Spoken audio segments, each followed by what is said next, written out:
Jika kita bisa melepaskan semua dan memberikan seluruh hidup kita kepada Tuhan, kita mengalami penyembuhan sempurna. Maka hari Jumat pertama kita persembahkan untuk hati Yesus yang Maha Kudus, yang selalu siap menerima kita semua, yang susah, yang sakit, yang khawatir, kita persembahkan segalanya kepada Tuhan, kepada hati Yesus yang Maha Kudus. Yaitu fungsinya adalah menandai, membaptis kehidupan kita setiap hari sebagai milik Tuhan. Ini ada hari raya Pondok Daun, ada hari raya persembahan kepada Allah, ada hari raya apa-apa dalam perjalanan hidup kita. Maksudnya adalah dengan merayakan hari-hari tertentu, kita mengakui bahwa hidup kita itu milik Tuhan. Maka ada persembahan persepuluhan, itu maksudnya yang kita peroleh itu milik Tuhan. Maka kita perlu melakukan tindakan-tindakan kecil sebagai kebiasaan dalam hidup kita untuk mengingatkan kita bahwa kita ini milik Tuhan. Itu maksudnya. Zaman dulu, keluarga kami dan juga umat di paroki saya waktu masih kecil, kalau hari Minggu nggak ada yang kerja, nggak ada yang buka toko. Itu harinya Tuhan. Mereka percaya, mereka pergi ke gereja, kemudian mereka bersih-bersih, karena itu mengingatkan kita bahwa kita itu mendapat anugerah itu dari Tuhan.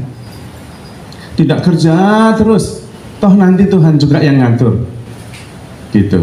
Kalau Tuhan tidak setuju, tidak bisa gitu. Sudah bagus, semuanya rencana bagus, besoknya kita diambil oleh Tuhan. Podo wae, nggak ada apa-apanya. Jadi mengingatkan hal itu. Zaman dulu, kalau sekarang ya Minggu ya jalan-jalan gitu ya. Nggak kerja tapi jalan-jalan. Podo wae, nggak ingat Tuhan juga. Maksudnya harinya untuk Tuhan itu maksudnya. Dan sebagian milik kita juga untuk Tuhan. Tapi ada yang pinter. Tuhan, ini saya nggak tahu 10 per 10-an itu seberapa, jadi gini aja deal sama Tuhan. Semua hasil 1 minggu ini saya lempar ke atas. Kalau Tuhan ambil semua. Kalau Tuhan nggak mau ambil, lah itu milik saya. Itu juga akal-akalan kalau seperti itu ya. Intinya adalah kita mengakui Tuhan yang bertahta dalam hidup kita. Dan tradisi itu banyak sekali. Doa malaikat Tuhan itu adalah tradisi. Jam 6, jam 12, jam 6 sore. Supaya kita selalu ingat bahwa kita ini milik Tuhan, bukan milik kita sendiri. Juga membantu untuk jeda sejenak.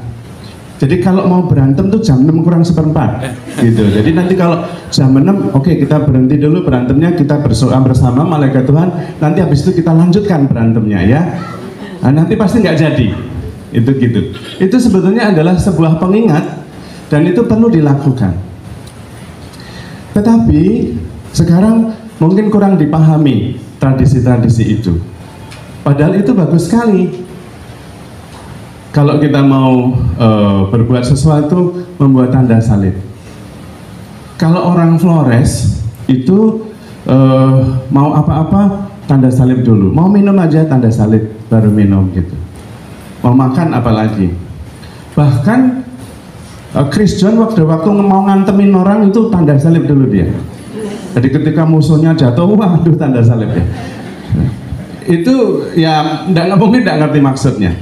Tetapi intinya bahwa kita adalah milik Tuhan. Dan itu membantu sekali kita. Karena Tuhan mengatakan kalian memang hidup di dunia, tetapi tidak berasal dari dunia. Dan karena itu harus berani membuat sebuah tindakan bahwa ini milik Tuhan hidup saya ini. Dan harus ada tandanya. Harus ada tandanya, yaitu kebiasaan-kebiasaan yang kita lakukan yang menjadi tradisi. Sebetulnya misa ini juga tradisi awalnya. Jadi awalnya itu mereka, para murid Yesus, dan Yesus belum ada yang Katolik ya. Yesus juga tidak Katolik, jangan salah ya. Mereka orang Yahudi sembahyang di bait Allah, di sinagoga. Kemudian membaca kitab Taurat. Lalu kemudian dijelaskan dan kemudian dilanjutkan. Nah, zaman Injil Yohanes, dalam Injil Yohanes ada istilah apos sunagogos. Itu artinya mereka diusir dari sinagoga. Ketika Yesus sudah wafat, mereka masih tetap sembahyang di sinagoga karena belum ada gereja. Lalu kemudian mereka diusir karena mereka sudah lain.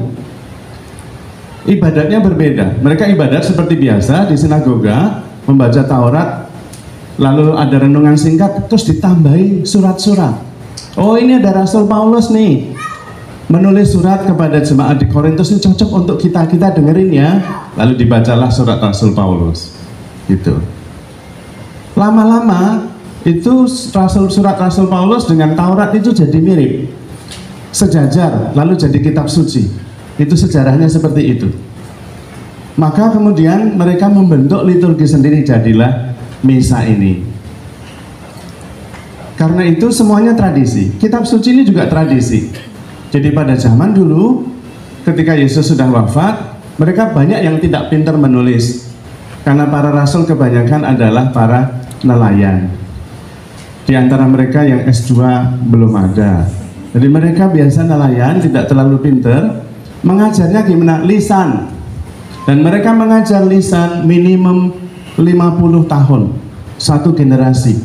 Karena Injil yang paling cepat dibuat adalah Injil Markus tahun 60.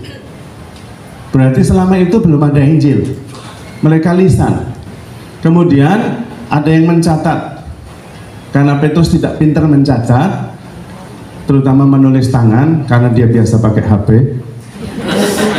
Itu sekretarisnya adalah Markus.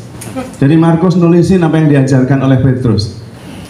Dan yang paling banyak dicatat adalah kisah sengsara. Mengapa? Karena itu yang paling diingat. Kemudian ketika sudah kisah sengsara ditulis, lalu Petrus mengatakan, oh ya, sebetulnya sebelum sengsara, Yesus sudah mengingatkan kita. Dia membuat perjamuan, mencuci kaki, lalu mengatakan inilah tubuhku, lakukanlah untuk mengenangkan daku. Tapi kami nggak begitu ngerti. Maka ketika pas kisah sengsara semuanya pergi lari semua. Nah itu cuma ditulis. Lama-lama jadi Injil. Tahun 60 itu Injil Matius. Karena itu kalau yang mengatakan ini tidak ada nih di kitab suci, itu berarti tidak ngerti sejarah kitab suci bagaimana. Namanya sola scriptura itu justru keliru besar. Kalau membaca, kalau ada yang membawa kitab suci boleh, kalau enggak HP juga enggak apa-apa. Ada tulisannya sama dari Yohanes bab 20 ayat 30 dan 31. Dikatakan di situ bahwa banyak kisah-kisah yang dikerjakan oleh Tuhan Yesus yang tidak dicatat dalam buku ini. Tetapi semua yang ada di sini dicatat supaya kamu percaya. Itu. Teksnya begitu. Kalau tidak percaya dibuka. Tapi percaya saja, saya sudah biasa membaca itu. Artinya bahwa kitab suci itu bukan segalanya. Harus dibaca dalam konteks tradisi. Kalau dipisahkan dengan tradisi, susah. Oh ini di dalam, kenapa mesti harus rosario, Bunda Maria? Itu tidak biblical, tidak biblis. Padahal itu biblis semua. Dari Injil Lukas, Maria menerima kabar dari malaikat, ya, semuanya dari situ. Tetapi bisa jadi kita salah. Supaya benar bagaimana, lihat tradisi dulu. Bagaimana selama 50 tahun sebelum ada kitab suci, umat pertama menghormati Bunda Maria bagaimana? Nah, kemudian dicek. Lalu itu ada yang melanjutkan. Kalau tidak kita pasti keliru. Pasti keliru. Kenapa? Yang mengenal Tuhan Yesus hanya para rasul. Hanya para rasul. Kalau ada yang mengenal Tuhan Yesus selain lewat para rasul, ngapusi. Bohong. Karena tidak ada yang kenal Yesus, yang kenal Yesus hanya para rasul. Dan kitab suci ditulis 50 tahun sesudahnya. Kalau langsung ke kitab suci bisa salah-salah seperti itu tadi. Maka perlu memperhatikan tradisi. Kitab suci adalah tradisi tertulis. Jadi kalau membaca kitab suci jangan kitab sucinya saja. Nanti bisa mendirikan gereja sendiri. Karena di situ ada banyak yang harus refer kepada para rasul, ajaran para rasul. Siapa dan apa yang menjaga supaya itu sama terus menjadi ajaran para rasul, bukan ajaran kita sendiri? Namanya magisterium, kuasa mengajar gereja yang ada pada uskup, yang mengatakan, oh ini tidak benar, ini benar sesuai dengan tradisi, gitu. Dan itu yang menjaga. Maka yang menentukan kitab suci itu kitab suci atau bukan adalah yang disebut dengan sensus fidei umat. Sensus itu rasa perasaan, fidei itu iman. Kenapa ini kitab suci ini bukan? Sensus fidei. Dan sensus fidei itu tidak pernah salah. Anda juga punya sensus fidei dan tidak pernah salah. Saya mau ngecek sekarang ya. Kita buktikan bahwa sensus fidei tidak pernah salah. Anda juga punya sensus fidei itu dan selalu benar. Saya mengatakan begini, mulai minggu depan semua para romo dan uskup boleh menikah. Setuju ya? Nah, itu sensus fidei namanya. Tidak pernah salah, meskipun dasarnya nggak ada. Karena itu sensus fidei umat, tidak pernah salah. Karena itu kitab suci juga seperti itu. Dan mereka mulai dengan tradisi. Seperti misalnya Maria dikandung tanpa noda dosa. Itu sudah ada tradisinya dulu, ada pestanya, ada perayaannya, dan sudah berkembang. Lalu kemudian Bapak Suci mengatakan, mari kita mengundang para teolog dan para ahli spiritual untuk menetapkan bahwa memang Mariani dikandung tanpa noda dosa. Mereka berdiskusi tentang Maria Immaculata. Lalu kemudian diputuskan benar Maria dikandung tanpa noda dosa sebagai dogma. Artinya ajaran yang nggak bisa salah. Tetapi tidak mulai dari tahta suci, mulai dari tradisi umat ini. Sudah berkembang dulu baru kemudian diputuskan. Dan ada mujizat luar biasa yang menegaskan bahwa dogma yang diberikan oleh gereja tidak pernah salah karena konfirmasinya dari surga. Jadi pada waktu itu kasus Maria Immaculata, Maria dikandung tanpa noda dosa ini sedang dibicarakan di Roma para uskup. Lalu mau ditetapkan sebagai dogma, ajaran yang benar, tidak bisa salah. Jadi mereka pulang dari Roma, ini sudah ditetapkan, umat belum ngerti sama sekali, belum ngerti. Seperti hasil konsili Vatikan kedua. Anda mengerti hasil konsili Vatikan yang kedua? Lumen Gentium, lalu Dei Verbum, ngerti? Nah, nggak ngerti, padahal itu sejak tahun 65. Ya kan? Nah, ini sama. Penetapan Maria Immaculata baru ditetapkan, uskupnya pulang. Tetapi uskupnya kemudian, terutama di daerah Perancis Selatan, kedatangan Bernadette Soubirous. Dia mendapatkan penampakan Bunda Maria di Lourdes. Mereka mengatakan Bunda Maria menampakkan diri kepada saya. Uskupnya mengatakan, siapa kamu nih? Baca aja nggak bisa Bunda Maria menampakkan kepada dirimu.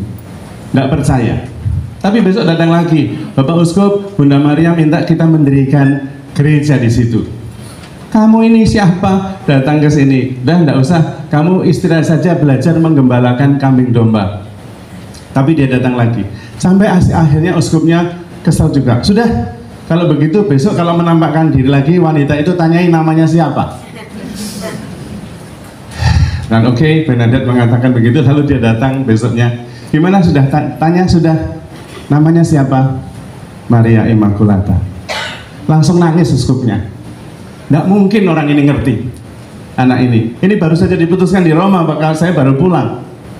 Dan berarti dogma dikonfirmasi oleh surga sendiri lewat Bunda Maria.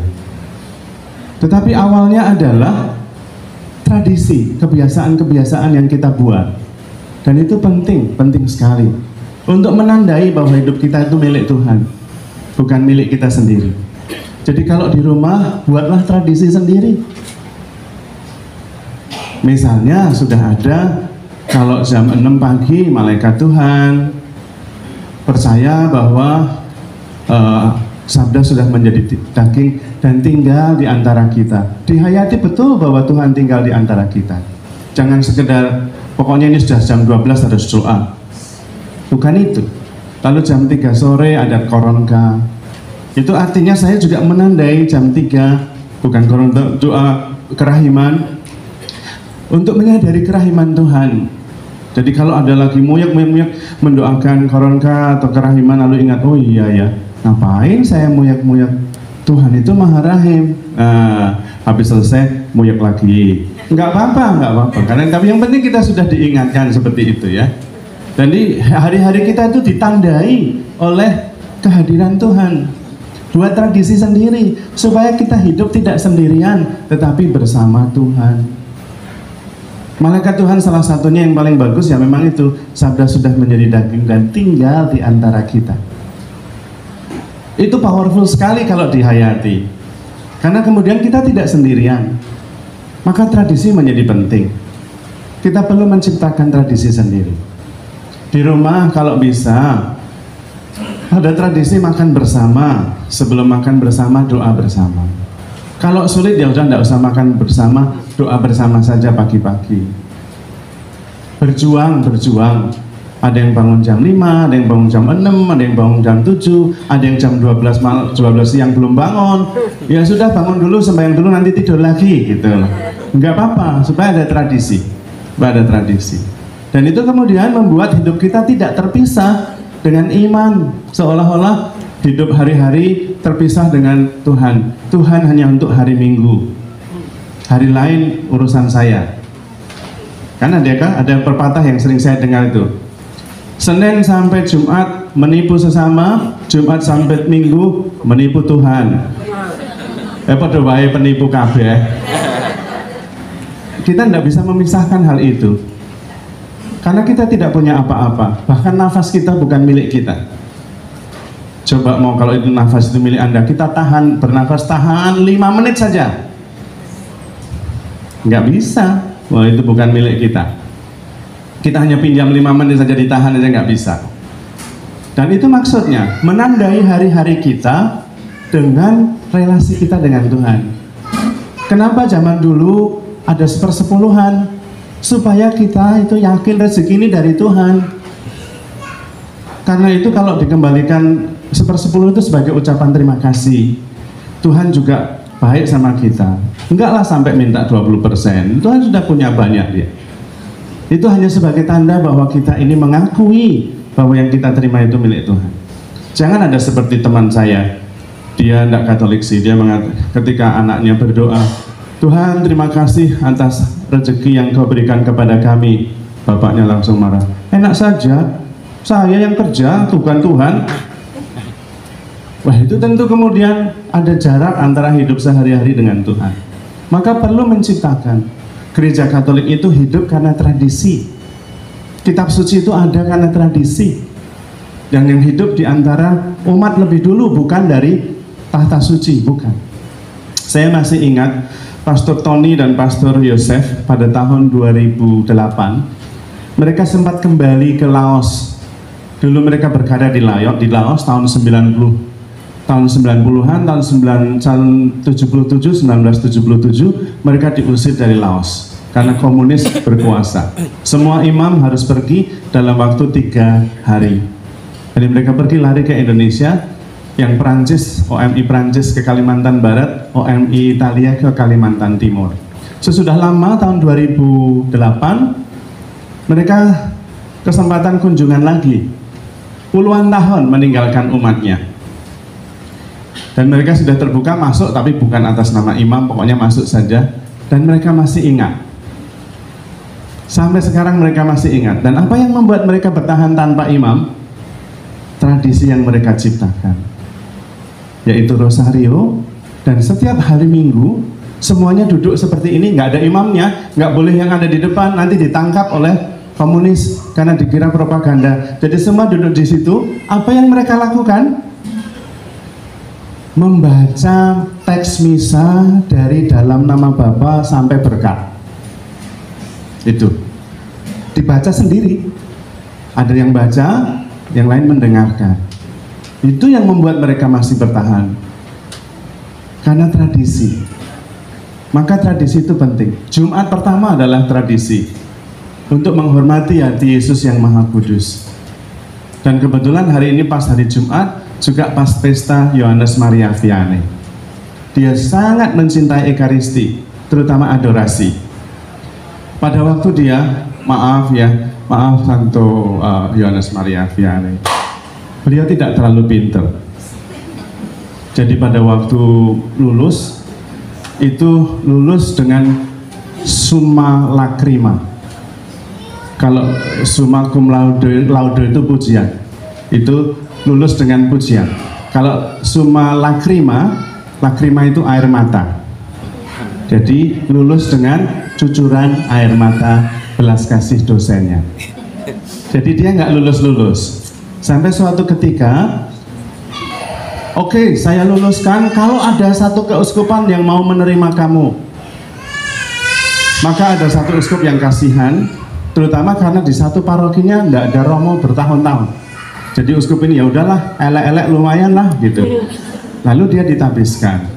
Dia senang sekali, diutus tempatnya namanya Ars di Perancis, bagian timur selatan. Dia senang sekali, akhirnya saya jadi imam dan jadi pastor paroki, luar biasa sekali. Ketika dia sampai di Ars, apa yang terjadi? Gerejanya sudah miring, hampir ambruk. Umatnya sudah nggak ada, lalu umatnya ketika ketemu di sawah, di ladang, pastor ngapain di sini? Saya mau jadi pastor paroki di sini. Mereka ketawa terbahak-bahak. Udahlah pastor, kita sudah nggak ada harapan. Pastor pindah saja. Nggak ada kerjaan di sini. Dan kemudian Pastor Maria Vianney ini dengan mengatakan, nggak ada kerjaan ya. Kalau begitu saya punya pekerjaan 24 jam non-stop. Dan itu dia lakukan. Dia misa, lalu mentahtakan sakramen Maha Kudus, dan dia tidak bergerak di depan sakramen Maha Kudus 24 jam setiap hari. Dan mulai datang satu persatu. Karena yang memanggil kita datang adalah sakramen Maha Kudus. Lalu penuh pengakuan dosa sampai dia tidak istirahat, pengakuan dosa sepanjang hari setiap hari. Seluruh Perancis mengerti. Pastor yang tidak lulus-lulus itu dipilih Tuhan untuk mencintai Ekaristi. Lalu Pastor Maria Vianney menjadi pastor santo pelindung para imam. Nah, para imam itu bahagia karena santo pelindungnya nggak pinter-pinter amat. Jadi kalau nggak pinter juga nggak apa-apa, sama seperti santo pelindungnya. Tapi tentu bukan hanya nggak pinternya saja, meneladani kesuciannya juga, cintanya kepada Ekaristi, cintanya kepada sakramen Maha Kudus. Menciptakan tradisi, penghormatan sakramen Maha Kudus juga adalah tradisi, devosi. Karena kita beriman bukan hanya dengan pikiran, tapi seluruh badan kita. Dengan menyembah, berlutut, bernyanyi. Tidak bisa mengatakan itu tidak ada di kitab suci. Kitab suci saja tidak cukup. Yohanes 20 ayat 30. Ada banyak yang dilakukan oleh Yesus yang tidak dicatat dalam kitab ini. Itu berarti banyak sekali itu. Yohanes 20 ayat 30. Ada ya di situ ya? Ya, itu. Ada. Kalimatnya kurang lebih begitu, saya bukan pengarang kitab suci. Tapi saya mengerti kalimatnya kurang lebih seperti itu. Itu artinya bahwa kitab suci saja tidak cukup. Maka kalau diajarkan sola scriptura, keliru dari awal. Nanti Yesus yang dikenal bukan Yesus yang diwartakan para rasul. Repot nanti. Lalu semuanya bisa mendirikan gerejanya sendiri. Yang diwartakan Kristus namanya Kristus, Yesus nama Yesus, anaknya Bunda Maria tapi Bunda Marianya nggak dianggap. Ada yang begitu. Kita harus ingat tradisinya dulu gimana, 50 tahun tanpa kitab suci. 50 tahun itu baru kitab suci pertama yang jadi, Injil Matius. Injil Yohanes tahun 100 lebih baru jadi. 100 tahun nggak pakai kitab suci. Bagaimana kita tiba-tiba kitab suci saja? Bahaya, bahaya. Apakah kemudian kita nggak boleh baca kitab suci? Boleh, boleh sekali. Tetapi harus disesuaikan dengan ajaran para rasul, karena yang mengenal Yesus hanya para rasul. Ingat itu, yang lain nggak ada yang kenal. Kalau dia mengaku mengenal Yesus tidak lewat para rasul, pasti ngapusi. Itu sudah jaminannya itu. Nggak ada yang kenal. Maka harus, dan refernya kepada siapa? Kepada magisterium. Ajaran kuasa mengajar kita itu yang meluruskan. Oh ini benar, ini nggak benar. Ini sesuai zaman dulu begini. Yang ini nggak sesuai. Itu asalnya dari mana? Sensus fidei yang tidak pernah salah itu tadi. Maka ajaran kita yang namanya dogma dan ajaran gereja itu ajaran dari surga, bukan ajaran manusiawi saja. Penting awalnya adalah menciptakan tradisi sendiri supaya hidup kita tidak terpisah dengan Tuhan. Seolah-olah Tuhan hanya hari Minggu saja. Tidak. Setiap hari kita menandai hari-hari kita dengan ibadah dan pengakuan bahwa hidup kita ini milik Tuhan. Mudah-mudahan dengan cara itu hidup kita lebih tenang, lebih damai, karena kita tidak sendirian. Dan kita selalu mengembalikan bahwa semuanya milik Tuhan, termasuk apa yang kita peroleh. Tidak harus 10%, bisa semuanya untuk Tuhan, tapi jangan dilempar ke atas. Nanti hanya akal-akalan saja. Hanya sebuah pengakuan bahwa ini milik Tuhan, dari Tuhan, dan percaya bahwa Tuhan selalu akan memberi. Kalau burung-burung yang tidak menabur, tidak menuai saja diberi hidup, makan, masa kita tidak? Karena itulah kita mengandalkan Tuhan dan membangun tradisi yang sangat penting untuk kita.